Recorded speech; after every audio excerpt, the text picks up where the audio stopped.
கருக்கொழுந்து மங்கை. அத்தியாயம் 31. சித்திரமாயன் தப்பினான். சிறைச்சாலையை தகர்த்து அரசு படையை விரட்டிய மக்களுக்கு உற்சாகம் பெருகியது. தங்களால் படை வீரர்களையே விரட்டியடிக்க முடிந்தது என்று உணர்ந்தபோது மக்கள் கூட்டம் தன்னுடைய சக்தியை புரிந்து கொண்டது.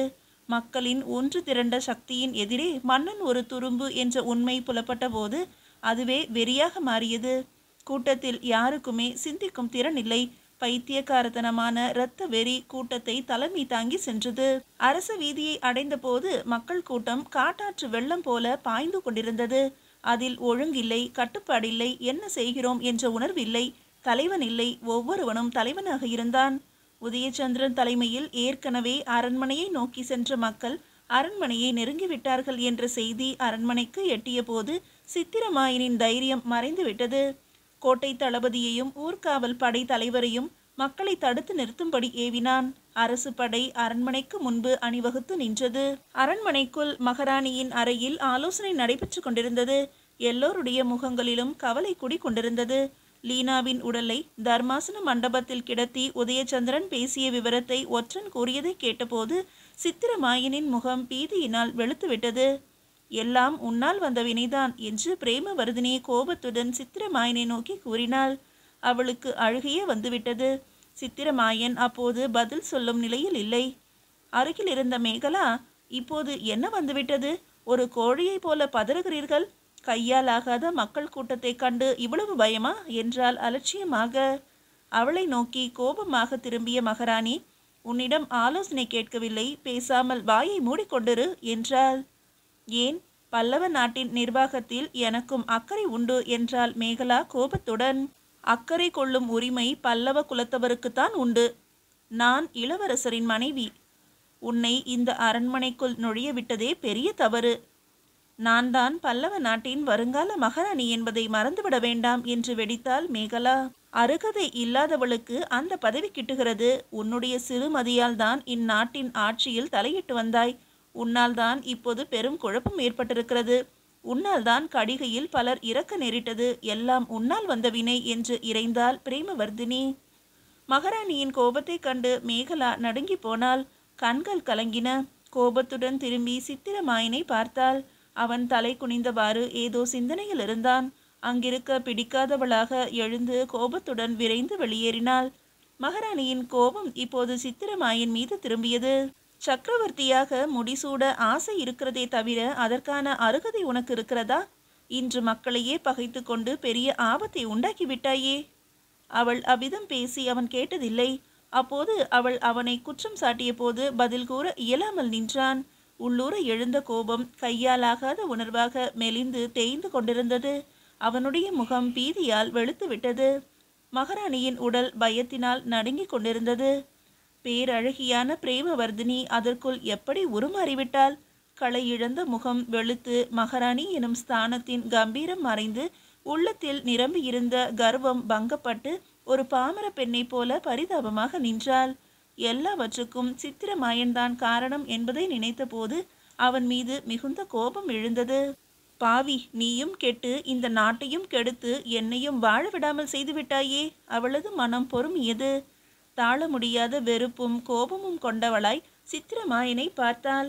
அவன் நிலை குலைந்து செய்வது அறியாது பரிதாபமாக நின்று கொண்டிருந்தான். அப்போது ஒரு காவல் வீரன் பரபரப்புடன் வந்து மக்கள் கூட்டம் அரண்மனையை நெருங்கிவிட்டதையும் படை வீரர்களுக்கும் மக்களுக்கும் இடையே பலத்த போராட்டம் அரண்மனையின் அகழிக்கு வெளியே நடைபெறுவதாகவும் அறிவித்தான். உடனே அரண்மனைக்குள் இருந்த தன்னுடைய மெய்க்காவல் வீரர்களை அழைத்து வர உத்தரவிட்டான் சித்திரமாயன். உதயச்சந்திரன் அரண்மனையை நெருங்கிய போது அரண்மனையை படை வீரர்கள் அணிவகுத்து காத்து நின்றனர். அரண்மனை கோட்டையை சுற்றி பாதுகாவலாக அமைந்திருந்த அகழியின் குறுக்கேயுள்ள பாலம் உயரே தூக்கப்பட்டிருந்தது. மக்கள் கூட்டம் அகழியை நெருங்கியதுமே அகழிக்கு வெளியே அணிவகுத்து நின்ற படை வீரர்கள் கூட்டத்தின் மீது பாய்ந்து தாக்க தொடங்கினர். கரை புரண்டு சீறி பாயும் வெள்ளம் எதிர்பட்டதை எல்லாம் அள்ளிக்கொண்டு போவது போல மக்கள் கூட்டம் படை வீரர்களை சூழ்ந்து கொண்டது. பொல பொலவென பல உடல்களும் தலைகளும் வெட்டுண்டு அகழிக்குள் விழுந்தன. மலை அருவி பாய்ந்து பெரும் தீயை அணைப்பது போல படை வீரர்கள் மீது குவிந்த மாபெரும் கூட்டத்தை சமாளிக்க முடியாமல் அரசு படையினர் திணறினர். அரண்மனையின் எதிரே நூற்றுக்கணக்கானோர் உயிரிழந்து சாய்ந்தனர். கூட்டத்தினூடே இரண்யவர்மரின் வீரர்களும் சாதாரண உடையில் இருந்தவாறு போரிட்டதால் இரு பக்கமும் உயிர் சேதம் அதிகரித்து கொண்டிருந்தது. உதயச்சந்திரனும் தேவசோமாவும் மக்களை உற்சாகப்படுத்தி போராட்டத்தை தீவிரப்படுத்தி கொண்டிருந்தனர். சற்று நேரத்தில் தீச்சுடரில் கற்பூரம் கரைந்தது மாதிரி படை வீரர்கள் கரைந்து விட்டனர். அதே சமயம் சிறைச்சாலையை தகர்த்துவிட்டு வெறியோடு திரும்பிக் கொண்டிருந்த மக்கள் கூட்டமும் அங்கு வந்து சேர்ந்தது. வெறி கூச்சலிட்டவாறே அகழியில் குதித்து அரண்மனையை நோக்கி நீந்த தொடங்கினர். ஏற்கனவே வெட்டுண்டு அகழியில் விழுந்த உடல்களை முதலைகள் கவி கொண்டு போயிருந்ததால் அகழியில் நீந்தியவர்களை தாக்க முதலைகள் இல்லை. அகழியை தாண்டியவர்கள் பாலத்தை உயரே தூக்கி பிணைத்திருந்த கயிற்றை கழட்டிவிட்டனர். பாலம் பிணைப்பிலிருந்து விடுபட்டு பேரிரைச்சலோடு சரிந்து அகழியின் விளிம்பில் மடார் என்று விழுந்தது. மக்கள் கை கொட்டி ஆரவரித்தனர். சிறு கணவாய் வழியாக வெள்ளம் சீறி பாய்வது போல மக்கள் பாலத்தின் வழியாக அரண்மனை வாயிலுக்குள் நுழைந்தனர். ஊளையிட்டு கொண்டும் உரிமை கொண்டும் ஏசி கொண்டும் அரண்மனையின் படிகளில் கூட்டம் பாய்ந்து ஏறியது. கோட்டை தளபதி சுந்தரவர்மரும் ஊர்காவல் படைத்தலைவரும் ஒரு கணம் வாசல் முகப்பில் தென்பட்டனர். மறுகணம் கூட்டத்தோடு ஐக்கியமாகிவிட்டனர். கூட்டம் முன் வாசற்படிகளை கடந்து அப்பார் சென்றபோது அவ்விரு தலைவர்களின் உடல்கள் படிகளில் சிதைந்து சிதறி கிடந்தன. மக்கள் அரண்மனையின் பெரிய முற்றத்தை அடைந்தபோது கோயிற் கதவு போன்ற பிரம்மாண்டமான வாசற்கதவு அடைத்திருந்தது. காவல் வீரர்கள் பதறி ஓடிவிட்டிருந்தனர். கழுபந்தாவும் வேறு சிலரும் உலக்கைகளினால் கதவை இடித்து உடைத்தனர். கதவு பிளந்து வீழ்ந்ததும் மக்கள் வெள்ளம் அரண்மனை தோட்டத்துக்குள் பாய்ந்தது. தோட்டத்து செடிகளையெல்லாம் நாசம் செய்தவாறே முன்னேறி கொண்டிருந்த மக்களுக்கு எதிரே முதன் மந்திரி அச்சுதப்பட்டர் இரு கைகளையும் கூப்பியவாறு ஓடி வந்தார். மகாஜனங்களே, சித்திரமாயனை முடிசூட விடாதீர்கள், நாட்டை பாழாக்கிவிட்டான் என்று கூவினார். பிடியுங்கள், சித்திரமாயனை விடாதீர்கள் என்று தேவசோமா கூச்சலிட்டபடி அரண்மனைக்குள் பாய்ந்து ஓடினான். கூட்டம் அச்சுதப்பட்டரையும் இழுத்து கொண்டு உள்ளே ஓடியது. உதயச்சந்திரனும் தேவசோமாவும் அரண்மனைக்குள் சித்திரமாயனை தேடினார்கள். தேவசோமாவின் இரு கைகளில் இருந்த 2 வாட்களில் ஒன்றை உதயச்சந்திரன் வாங்கி கொண்டான். ஆளுக்கு ஒரு பக்கமாக பிரிந்து தேடினர். எதிர்பட்ட காவலாளிகள் பயந்து ஓடி ஒளிந்து கொண்டனர். மக்கள் கூட்டம் அரண்மனைக்குள் சென்றபோது அங்கு யாரும் இல்லை. ஆத்திரமடைந்த கூட்டம் ஒரு கதவுக்கு பின்னே ஒளிந்திருந்த காவலாளியை பிடித்து விசாரித்தது. சித்திரமாயனும் மெய்க்காவல் வீரர்களும் வெளியேறி 1 நாழிகைக்கு மேல் ஆகிவிட்டது என்று அவன் கூறியதும் மக்களின் ஆத்திரம் முழுவதும் அச்சுதப்பட்டர் மீது திரும்பியது. சித்திரமாயனின் அறை முழுவதும் அச்சுதப்பட்டரின் இரத்தமும் சதைகளும் எலும்புகளும் சிந்தி சிதறின. அரண்மனைக்குள் சித்திரமாயனை காணாமல் ஏமாற்றமடைந்த உதயச்சந்திரனுக்கு அந்த புற சுரங்க பாதையின் நினைவு வந்தது. கூட்டத்தை விட்டு நழுவி தோட்டத்தில் இறங்கி அந்த புறத்தை நோக்கி ஓடினான். கையில் வாளுடன் ஓடி வந்த உதயச்சந்திரனை கண்ட தாதியர்கள் வீறிட்டு அலறினர். எங்கே சித்திரமாயன்? உதயச்சந்திரன் ஆங்காரத்தோடு கேட்டான். தாதியர்கள் பயத்தில் பேச முடியாமல் நடுங்கி நின்றனர். ஒருத்தியின் தலைமுடியை பற்றி உலுக்கினான். இளவரசரை பற்றி எங்களுக்கு ஒன்றும் தெரியாது என்று அவள் அழுதாள். மகாராணி? தாதி படுக்கை அறையை சுட்டி காட்டினாள். உதயச்சந்திரன் உள்ளே பாய்ந்தான். அங்கு யாரும் இல்லை. சாளரத்தின் வழியாக பாய்ந்தான். சுரங்க பாதையின் துவாரத்தை அடைத்திருந்த கல் சற்று விலகி இருந்தது. உதயச்சந்திரன் அந்த அறைக்குள் ஓடினான். அதே வேளையில் சுரங்க பாதையில் இறங்கிக் கொண்டிருந்த மேகலா உதயச்சந்திரனின் குரலை கேட்டு சற்று தயங்கி நின்றாள். அந்த கணத்தில் அவளுடைய சிந்தையில் ஒரு திட்டம் உருவாகியது. உடனே சுரங்க பாதையிலிருந்து வெளிப்பட்டு விரைந்து வந்தாள். உதயச்சந்திரன் சுரங்க பாதையில் இருந்த அறைக்குள் வந்தபோது மேகலா அவனை நோக்கி ஓடி வந்தாள். வா உதயச்சந்திரா, நல்ல வேளையில் வந்தாய். எல்லோரும் ஓடி போய் விட்டார்கள். இனி இந்த பல்லவ நாடு நம் கையில்தான் என்று பரபரப்புடன் கூறினாள். உதயச்சந்திரன் ஒன்றும் புரியாமல் விழித்தான். மேகலா மீண்டும் சொன்னால், எல்லோரும் தப்பி பாண்டிய நாட்டிற்கு ஓடுகிறார்கள். இனி சிம்மாசனத்திற்கு நான் தான் வாரிசு. நான் தான் இந்த நாட்டின் மகாராணி. புரிகிறதா உதயச்சந்திரா? இனி நான் தான் மகாராணி. வாள் ஏந்தி இருந்த அவனுடைய கையை பற்றி கொண்டாள். நான் மகாராணி ஆகும்போது நீதான் மகாராஜா. புரிகிறதா? நாம் இருவரும் இந்நாட்டை ஆளலாம் என்றாள் உதயச்சந்திரனை பார்த்து உற்சாகத்துடன். உதயச்சந்திரன் அவளை உற்று பார்த்தான். நான் சிம்மாசனம் ஏற வரவில்லை, பழிவாங்க வந்திருக்கிறேன் என்று உருமினான். பழிவாங்கு? இந்த பல்லவ பரம்பரை முழுவதையுமே பழிவாங்கு. பிறகு நாம் தாம் இந்நாட்டை ஆளப்போகிறோம் என்றாள் மேகலா. முத்து பற்கள் தெரிய சிரித்தாள். அவளுடைய சிரிப்பு அவனுக்கு அப்போது எரிச்சலை ஊட்டியது. அவள் கையை உதறினான். எங்கே அவர்கள்? எப்படி தப்பித்து ஓடுகிறார்கள்? அதோ சுரங்கப்பாதை, போய் பழிவாங்கு என்று சுரங்கப்பாதையை சுட்டி காட்டினாள். உதயச்சந்திரன் சுரங்க வாயிலை நோக்கி பாய்ந்து சென்றான். போய் மகாராணியை கொன்றுவிட்டு வா. இனி நான் தான் இந்நாட்டின் மகாராணி, நான் தான் மகாராணி என்றாள் மேகலா. அவள் கூறியது அவன் காதில் விழவில்லை. ஒரு கணத்தில் சுரங்க வாயிலுக்குள் நுழைந்து மறைந்து போனான். மேகலாவின் மனம் பரபரத்து கொண்டிருந்தது. பல்லவ குலத்தினர் எல்லோரும் ஓடிவிட்டனர். மகாராணியை சுரங்க பாதைக்குள் உதயச்சந்திரன் கொன்று விடுவான். இனி பல்லவ சாம்ராஜ்யத்தின் ஒரே மகாராணி நான் தான். தனக்கு கிடைத்திருக்கும் வாய்ப்பை எண்ணி மிகுந்த உற்சாகமடைந்தாள். அப்போது வெளியே யாரோ விரைந்து வரும் காலடி ஓசை கேட்கவே முன்பக்கத்து அறைக்கு வந்தாள். முற்றத்தில் தேவசோமா கையில் வாளுடன் விரைந்து வந்து கொண்டிருந்தான். அவனை கண்டு பீதியுற்று வாசற்கதவுக்கு பின்னே ஓடி ஒளிந்தாள் மேகலா. உதயச்சந்திரனை தேடி வந்த தேவசோமா அரண்மனை அந்தப்புரத்தின் முன் அறை கதவின் பின்னே யாரோ ஓடி ஒளிவதைக் கண்டு ஆக்ரோஷத்துடன் பாய்ந்து வந்தான். கதவிற்கு பின்னால் யார்? வா வெளியே என்றான். மேகலா பீதியினால் நடுங்கியபடியே ஒளிந்து நின்றாள். பயத்தினால் அவளால் நகரக்கூட முடியவில்லை. மறுகணம் தேவசோமா கதவை இடது கையினால் படீரென்று இழுத்து அதே வேகத்தால் வலது கையிலிருந்த வாளை பாய்ச்சினான்.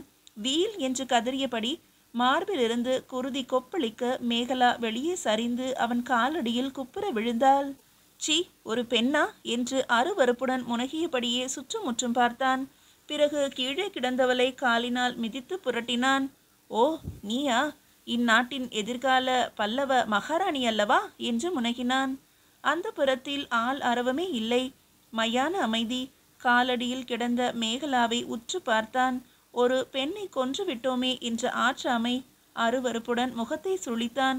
அப்போது அரண்மனையின் மற்றொரு பகுதியில் புரட்சிக்காரர்களின் இரைச்சல் மிகுந்து கேட்கவே அந்த புறத்தை விட்டு திரும்பி அரண்மனையை நோக்கி விரைந்தான். சுரங்க பாதையினுள் நுழைந்த உதயச்சந்திரன் கண்களை இடுக்கிக் கொண்டு கூர்ந்து பார்த்தான்.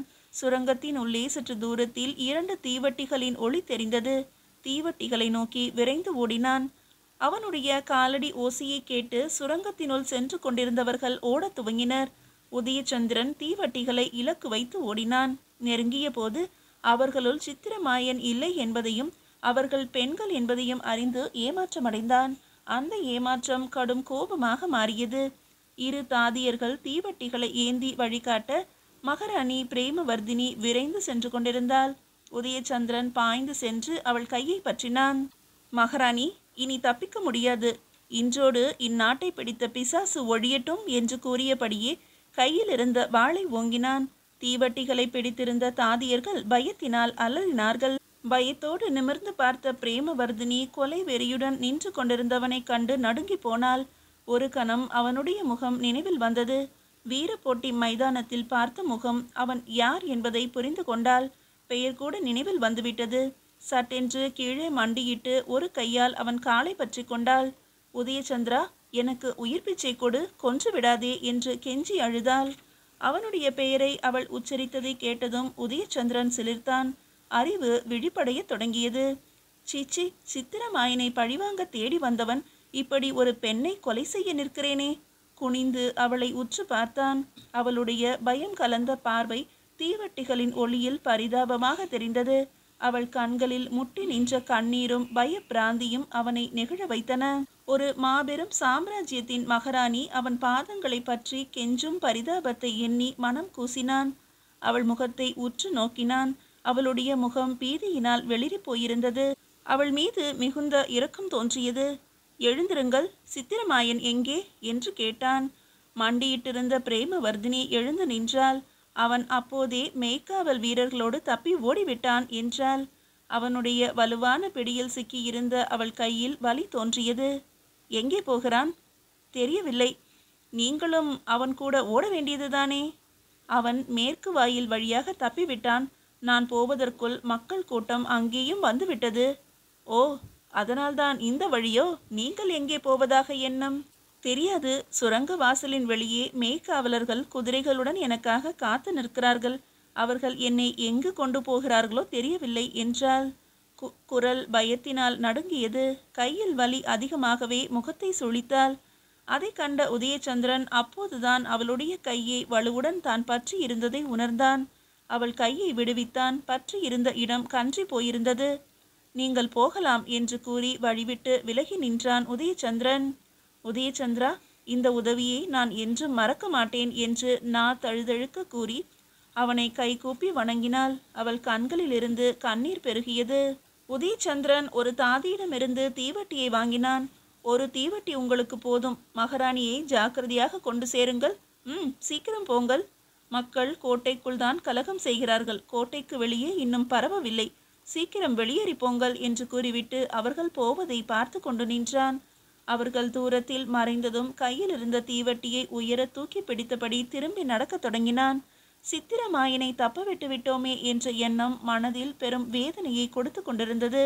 சுரங்க பாதையிலிருந்து வெளியேறி அந்த புறத்தின் முன் அறைக்கு வந்தபோது அறையின் வாசலில் கிடந்த மேகலாவை கண்டு துணுக்குற்றான். தீவட்டியை வீசி எறிந்துவிட்டு அவளை நோக்கி ஓடினான். குருதி வெள்ளத்தில் பிணமாக கிடந்தவளின் அருகே மண்டியிட்டு அவளை உற்று பார்த்தான். சற்று முன்பு அவள் அவனிடம் பேசியவை நினைவில் வந்தன. உனக்குதான் எவ்வளவு பேராசை, பல்லவ நாட்டின் மகாராணியாவதில் என்று முனகியபடி அவளையே வெறித்தான். அவளுடைய முகத்தில் உயிர் பிரிந்த பிறகும் ஏமாற்றத்தின் சாயல் தென்பட்டது. அவள் மீது பரிதாபம் கொண்டான். அட பேதை பெண்ணே, எதற்கும் அருகதை வேண்டாமா?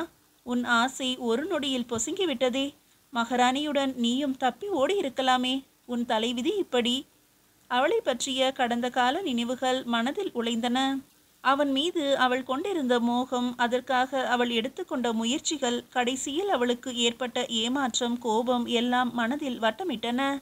அவள் மீது மிகுந்த பரிவு தோன்றியது. இரக்கத்தோடு அவளை சற்று நேரம் பார்த்து கொண்டிருந்தான். அவள் நெஞ்சில் குமைந்து கொண்டிருந்த தீராத தாபங்களும் ஆசைகளும் மார்பு வழியே வழிந்து கொண்டிருந்த இரத்தத்தோடு வெளியேறிவிட்டிருந்தன. உதயச்சந்திரன் ஒரு நீண்ட பெருமூச்சு விட்டான். அவளை மெல்ல தூக்கி அருகே இருந்த மஞ்சத்தில் படுக்க வைத்தான். மீதியை அடுத்த அத்தியாயத்தில் காணலாம்.